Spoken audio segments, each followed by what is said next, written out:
when European fine wine drinkers look to California, they're looking for what we're making.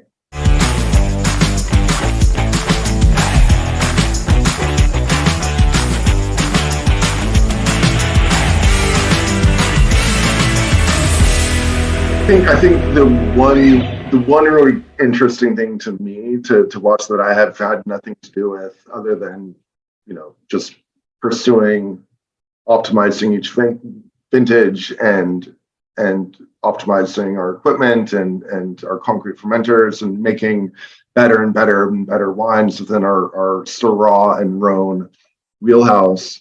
But when I started in 2009 running Stoltman, I just felt like the underdog on so many levels, right? Number one, San Ynez Valley, Santa Barbara was a complete underdog. We were still the Wild West.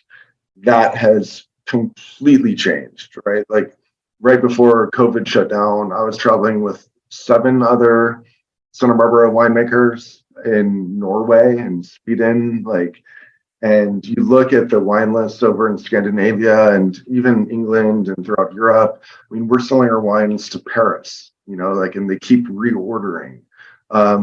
When European fine wine drinkers look to California, they're looking for what we're making, and it's because of just the liveliness and the cost too that we aren't farming $1 million acres. Land is still very affordable even in these crazy times, and we have the youth. Like I'm 41 now, and I'm there's a full generation below me, just buying a couple tons here and there and making really compelling wines that I want to try.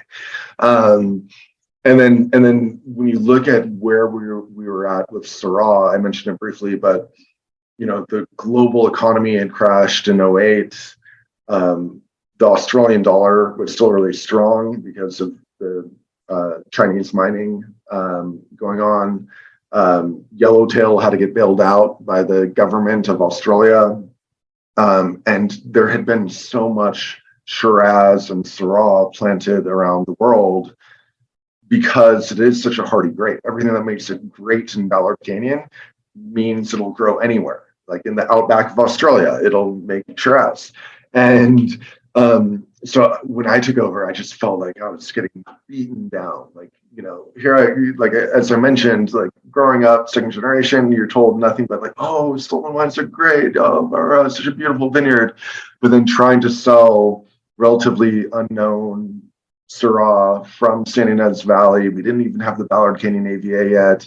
I was fighting for every sale. And I'm like, Dad, man, if you planted Pinot Noir, I'd be fat and happy and chilling. And I made that joke. God, it had to be about 6 years ago to a few of my managers in Texas, and they're like, "You're kidding, right? We have 20 different Pinot Noir brands on our focus right now, and they're all fighting each other. They're all at the same price point. We only have one Stoltman." And nobody else is making Syrah anymore. Everybody ran away from the category. It's Syrah's a nice little add-on. Oh, try my Cabernet. Oh, you want something else? Try my Syrah. And different than Zinfandel, which I think had been that add-on before. And so now Syrah is just I think people are really interested in it. They realize it's that dynamic, other interesting varietal, and they're tired of Cabernet. And then working at the distributor, I just learned okay, if you can make wines that nobody else is making, you own your own niche.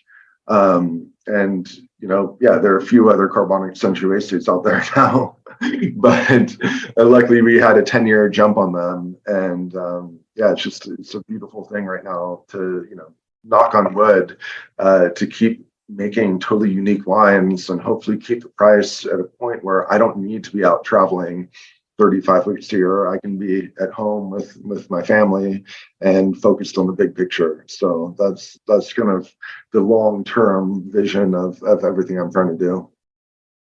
That is absolutely beautiful. You've given us a lot of time. So now what can we do for you? Tell us your website, tell us your social media, tell us any way we can learn more about Stoltman and taste your wines. Yeah, StoltmanVineyards.com. And then we both have Stoltman Vineyards and Stoltman So Fresh on Instagram.